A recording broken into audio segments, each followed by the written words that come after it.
شوفوا النتيجة ملي كيقبض المجلس الجماعي ديال تازا اللي عنده سوء التدبير وسوء التسيير والجهل. ملي كيقبض شي حاجة شوفوا الآثار ديال تازا كي ولات كاملة مخربة، كلشي راد، كلشي مرمي عليه الزبل. حتى شي حاجة المجلس الجماعي تازا ما مسوقش، ما حاضرش في المشهد السياسي للمدينة أبدا، كيوقف غير وقفة المتفرج. شوفوا الأزبال، شو الكاميونات كيجيو كيرميو الزبل ما كتعرف منين كيجيو فوق الأسوار التاريخية.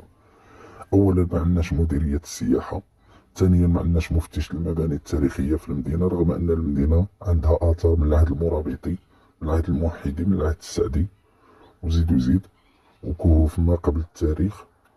واليوم كتشهد الاندثار كتريب، لانه ما كاين حتى شي مسؤول سياسي، لان المجلس الجماعي ديال تازا قابل غير الطرقان، صلح حفره هنا واللي حفر عاوتاني باش الماء يدوز، واللي صلح الحفره عاوتاني واللي حفر باش يدوز الكابل الضوء، عاود ولي يصلح الحفره، عاوتاني ولي حفر باش دوز اتصالات الخيوط ديالها، عاوتاني ولي حفر.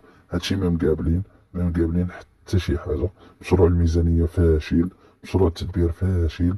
شوفوا المدينه كي ولات كتعيش، شوفوا التراث الاثري كيفاش كيدير يتهدم، اللي من المفروض يتوظف في مدينه كتعيش وقطب سياحي واعد في المنطقه. يعني من المفروض باش نوظفوا التراث الاثري ديالنا في خدمه السياحه جالسين كنريبوه.